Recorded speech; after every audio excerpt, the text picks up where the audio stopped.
As we discussed in the previous video, this week's all about links, hyperlinks to be exact. And we're going to start working on actually getting those links in place in actual lesson HTML. So we're going to start by spending a little time following the lesson plans in the books on page 142 and 143. And I'm going to work you through that process right now.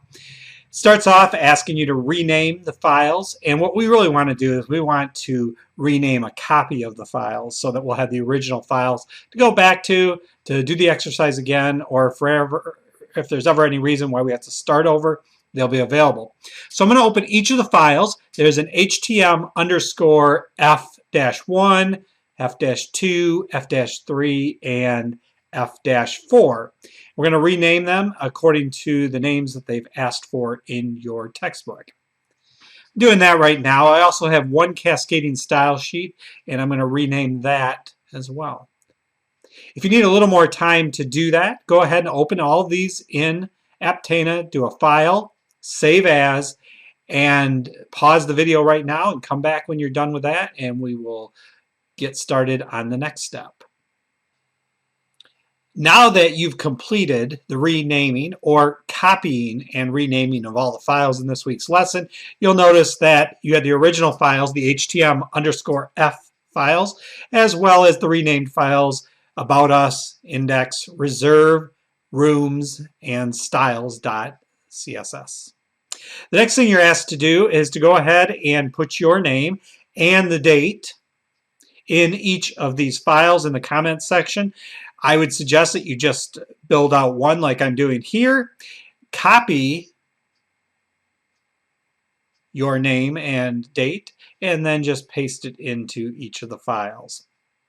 Again, if you need a little time to do this on each of the files, you can pause the video right here and come back once you have renamed the author and date section on each of your files so it relates to you and today's date, and then make sure that you save each of these files as well. Then come back to the video. Once you have renamed each of the files and included your header information, then we want to open the document called reserve.html. And there's some very specific instructions that you're being given. After the header section is closed off, put your cursor at the end of the closing header tag, hit a carriage return or the enter button for a blank line, and then type in nav space class equals site navigation. And then we'll close off that area. In between the opening site navigation and the closing site navigation, we'll then start to enter several terms. And these will be the actual navigation items. The first one will be home. And we're going to encapsulate each of these navigation items with a P tag. So there's a P tag on and a P tag off. You'll do that for home. Then you'll go on and do the same thing, each on its own line, for About Us, for rooms, reservations, local weather, and then directions.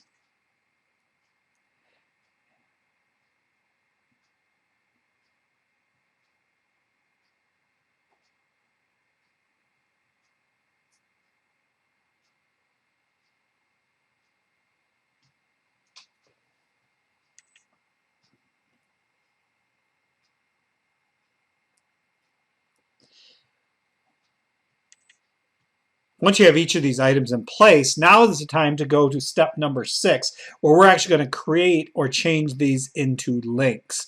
We're going to do that by putting an A tag with the href equals, and then the name of the file specified in your assignment. In the exercise, they're saying for the home label, we're going to want to make the href the index or the home page. So that should make some sense to you. For About Us, we're going to do the same thing, but we're going to reference a different file for the href value.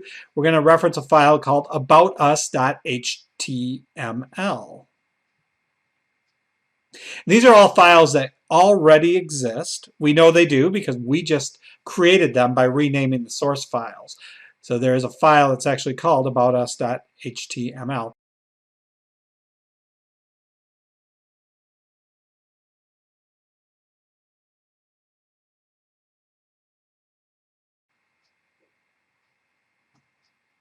Next, we're going to go to step 8, where we're being asked to make a link out of the last paragraph in the article section.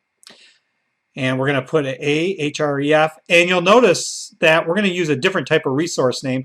We're going to use a resource name that actually refers to a PDF file. It's weddings.pdf. And we're going to take that whole line and make it a link by surrounding it with an opening A tag at the front of the line and a closing A tag at the end of the line. Once we've done that, we're going to go ahead and go up to the Run button, and we're going to select, in my case, Chrome, because that's my preferred browser for the first time I look at these types of lessons. You can use whatever you prefer first. And remember, you should always be looking at it in multiple browsers.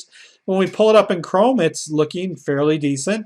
You can see there's links. See, I have a little problem there. After my home tag, I have a problem with kind of a trailing P. So I must have something in my code that's not right. Let's go back and take a look at the code, and you can see, yes, my closing tag was not properly formatted. I just have a P with the greater than symbol, and I really needed it as a less than symbol, a slash, then a P. I'm going to look at it again, and it looks much better. We're going to actually go ahead and click on something here. Let's just choose something. According to your book, they mentioned, why don't we click on the About Us page? We do, and we see the About Us page. Notice there's no navigation there, which makes sense. We have not added navigation yet to that page.